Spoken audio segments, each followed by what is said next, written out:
Magandang araw mga kaibigan.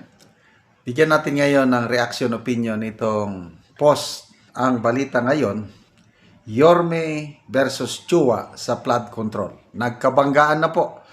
Nagkainitan si Mayor Moreno at Congressman Chua dahil sa flood control. Naunang banggaan nila yung barangay hall na pinatayo noon ni Congressman Chua na illegal pala, pinatayo sa mga sidewalks, pinagiba ni Mayor Moreno.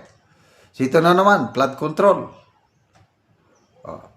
Nagkabanggaan ang pananaw ni na Manila Mayor Isko Moreno at 3rd District Representative Joel Chua kaugnay ng panukalang ilipat sa lokal na pamahalaan ang pamamahala sa mga flood control projects sa Maynila. Giit ni Isko, mas mabilis ang aksyon at mas malinaw ang pananagutan kung LGU ang may hawak ng mga proyekto kontra baha. Sabi ni Mayor, kapag kasi lokal may pananagutan sa taong bayan, kapag pumalpak ang alkalde, sigurado yan, sisipain ng taong bayan. I agree.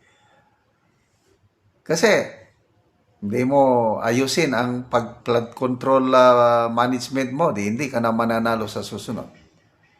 So,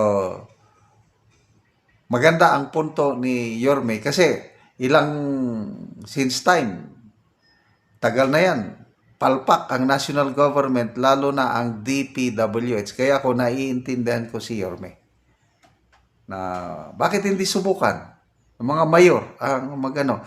Lalo na dito sa Metro Manila, pinuri ni Mayor Isko ang MMDA.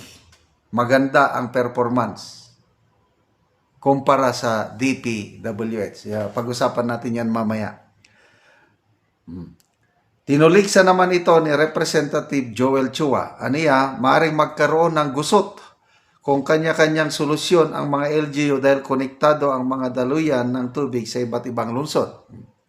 Sabi ni Chua, kapag hindi national government ang mag-implement niyan, magkakaroon din tayo ng problema. Ayon kay Chua, dapat ay whole of government approach ang pairalin para maiwasan ang salusalungat ng mga plano sa flood control. 3 taon na itong whole of government approach yun. Palala ng palala ang baha.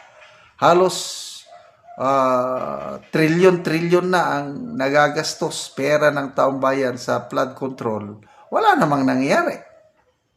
So bakit hindi subukan ng iba? Ito, maganda yung observation ni Mayor Isko. Ang panukala ni Isko ay bunsod ng kabiguang mapatakbo ng maayos ang ilang flood control facility sa lungsod, gaya ng Sunog Apog Pumping Station sa Tondo na tinawag niyang brand new pero inutil. Bago pa lang yung pumping station, kailang not functioning. Anong klaseng proyekto yan? Magkano ang ginastos? Hindi gumagana, bago. Sinong in charge? DPWH. Itinuri rin niya ang pagkakaroon ng political interference sa proyekto sa DPWH bilang ugat sa problema. Agree ako niyan. Mismo na ang DPWH Secretary nagreklamo. Ang pagsingit ng mga mambabatas, kagaya ni Congressman Chua, pagsingit ng mga proyekto nila sa national budget na hindi naman dumaan sa DPWH, yun ang ugat ng problema. Maraming flood control projects na hindi maisakatuparan o kaya nadidelay dahil isiningit lang, walang engineering assessment, walang validation, kaya problemado. Maraming right of way na problema, maraming mga residential areas na affected kasi nga isiningit lang yung programa na wala namang kaukulang pag-aral. Ang gusto lang ng mga mambabatas, makakuha sila ng pundo at sabi ni Mayor Magalong, nagkakaroon ng kickback sa mga flood control projects na yan, umaabot ng 40% na pupunta sa politiko. 30% na lang naiiwan sa proyekto. May 10% rin daw na napupunta sa implementing agency. Ano pa yung mga ibang grabing hatian? Oy, ito, dagdag panis ko. Dapat tularan ang MMDA na matagumpay na nagpapatakbo ng 72 pumping station sa Metro Manila, kabilang na ang 24 sa lungsod ng Maynila, sa kabila ng mas maliit na budget kumpara sa DPWH. So, based from here, epektibo ang MMDA. Ang DPWH na pinapakialaman ng mga kongresista, doon nagkakaroon ng problema. So kung ako ang masusunod, pa-stop ko na ang DPWH, huwag na kayong makialam.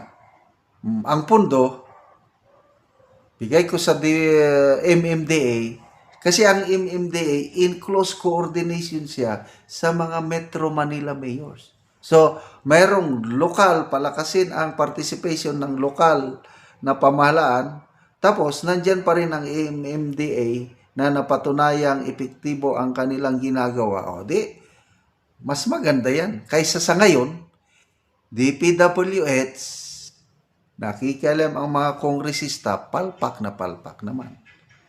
Kaya, hinintay pa nila ang Pangulo na siya mismo mag-inspect sa mga projects. At salamat naman, after 3 years, nagising sa katotohanan ang Pangulo. Kasi nung una siguro, nagre-rely lang siya sa mga report. Kaya ipinagmayabang niya sa zona niya last year, 5,500 control project na tapos na pinalakpakan. Mamaya napahiya sila ng Katrina. Dahil napahiya sa eleksyon, nag-inspect ang Pangulo. After 3 years, saka lang nag-inspect, nakita niya palpak, guni-guni lang ang mga proyekto, flood control projects ng DPWH. Ngayon pa iimbestigan na. Mag-iimbesta, DPWH pa rin. Wala na tayong aasa. Tatabunan nila yan. Ang pag-asa natin ngayon, investigasyon ng Blue Ribbon Committee ni Senator Rodante Marcoleta. Diyan na sila kinakabahan. Wala silang lusot sa ating minamahal na Rodante Marcoleta. So, salamat kay Mayor na mayroong action kaagad at kay Congressman Joel Chua. Wala na akong sa kanya pagkatapos yung mga proyekto niyang barangay hall na nasayang lang 19 million pinagiba lang. Salamat mga kaibigan sa inyong pagsubaybay sa ating channel. Nakakatulong kayo ng maigi sa Tribong Talandig ng Bukidnon dahil ang channel natin na ito, ang sweldo natin pantulong sa tribo, namimigay tayo ng mga livelihood assistance, nagpapatanim ng saging lakatan at Arabica coffee. Panoorin niyo ang video na ito. Ug karon ni ako saging lakatan ni Manny King. So karon nagabuno siya atong tanaw at bisitahon. So nagabuno ka di man oy. Nagabuno ko.